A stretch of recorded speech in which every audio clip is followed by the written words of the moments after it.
Akşam dedem, anam baxırdılar, cibimdə pul yoxdur. Anamın sözündən deyirəm. Deyirdim ki, ay anam, mən vallahi hamıdan varlıyam, elə bilən varlıyam. Deyir, əlbəttə bir dəfə acıtdı məni. Dedi ki, əlbəttə sən özü varlı saya bilərsən. Çünki mən hər axşam baxıram, cibində pul yoxdur, mən pul qoyuram. Sənin xəbərin olmur. Amma əslində məndən işləyənlər əməlli başlı pul qazanırdı deyək də, dırnaq içərisində. Mən biraz o işdə də fərasatçısı olmuşam. Doğrusu, anam necə ki, mənə kör ocaq deyirdi, uşaq vaxtı, lap balaca olanda. Texnikumda işləyəndə də heç yenə kör ocaq idim. Cibimdə pul yox, müəllim. Mənə bəzən istehzanla, bəzən müəllim də deyirdilər ki, yəni sənin pulun zadın yoxdur cibində.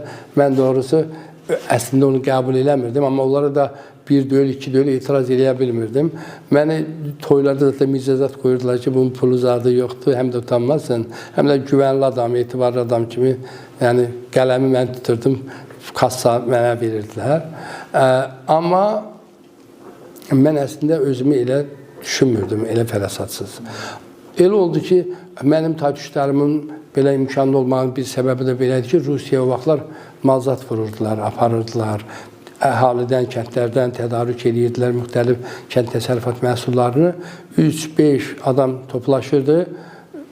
Kimin fərasatına, puluna, imkanına görə xaricə mal göndərirdilər, Rusiyaya mal göndərirdilər. Amma məni heç kim şərik eləmək istəmirdi ki, yəni bunun üzərindən bir iş gəlmir. Çünki o da ağır iş idi. Kəndlərə getmək, tədarük eləmək, seçmək, yığmaq, maşın danışmaq, bir xeyli işlər var idi də burada. Rusiyaya getmək. Məni qəbul eləmirdilər. Məni cəlb eləmir. Təsadüfən oldu ki, bir dəfə mənim də qardaşım orada şərik idi, pulları satmadı. Mənə dedilər, məndə də pul yox, yenə deyirəm, texnikumda işləyirəm, fərasatsız adamam. Axırı getdim, indi adını demək istəmirəm, getdim bir yaxşı adamla, yəni yaxın adamla bir borc aldım, çox az miqdarda pul.